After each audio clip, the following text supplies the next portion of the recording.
Assalamualaikum Gue warahmatullahi kesimpulan dah, wabarakatuh. gue Assalamualaikum warahmatullahi wabarakatuh.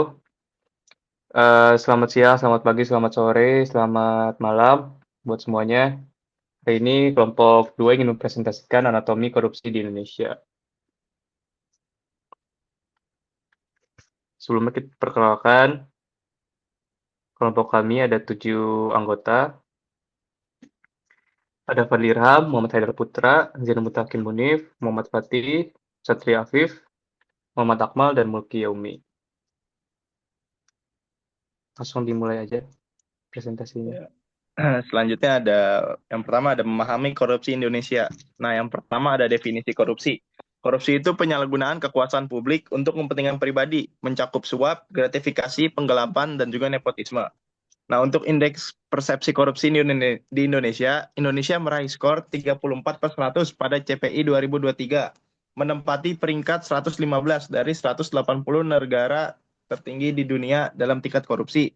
Selanjutnya ada untuk konteks Indonesianya, korupsi merajalela di berbagai sektor, mulai dari birokrasi, pengadaan publik, hingga peradilan dapat menghambat pembangunan nasional secara signifikan.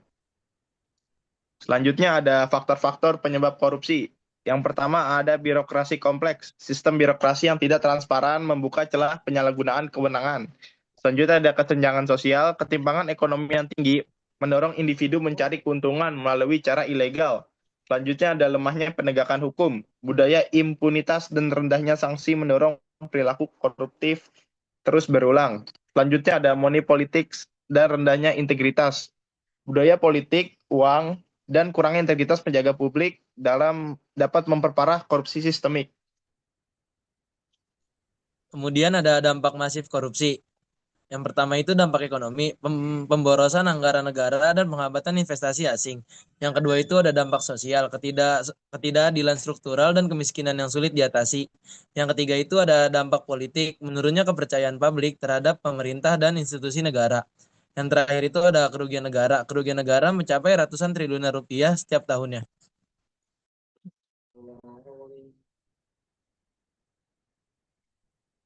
Lalu ada peran strategis mahasiswa sebagai agen perubahan.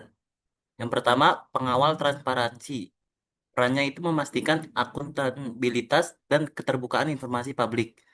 Kedua, kampanye anti korupsi. Perannya itu aktif dalam edukasi masyarakat dan gerakan anti korupsi. Ketiga, pelopor inovasi sosial. Perannya menginisiasi gerakan sosial berbasis nilai integritas. Keempat, agen perubahan integritas. Perannya menjadi teladan kejujuran dan etika dalam kehidupan publik.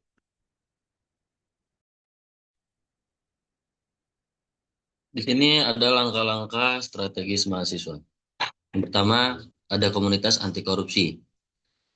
Menggalang komunitas dan organisasi anti korupsi di lingkungan kampus. Yang kedua, ada media sosial dan edukasi.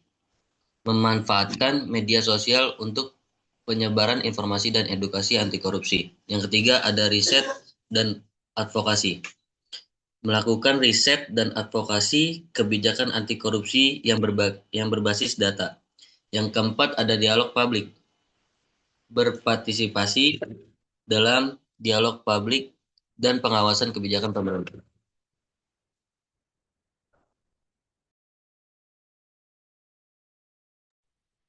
Ini merupakan kesimpulan dari materi yang kita sampaikan. Korupsi merupakan masalah serius yang merusak pembangunan nasional. Penyebab korupsi berasal dari faktor individu dan sistemnya. Lalu dampaknya meluas pada ekonomi, sosial, hukum, dan pembangunan. Di sini kita sebagai mahasiswa memiliki peran penting sebagai agen perubahan dalam membangun budaya anti korupsi.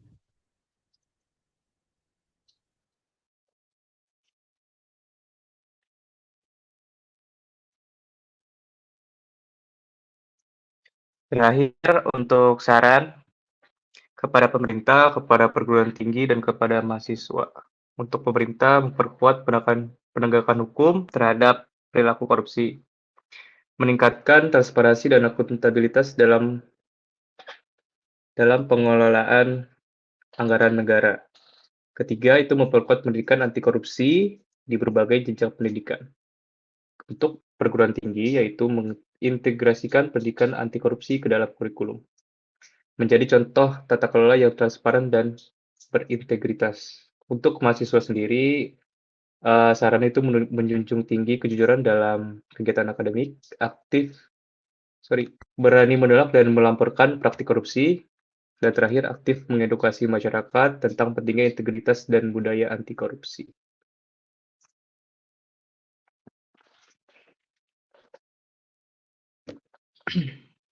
Terima kasih.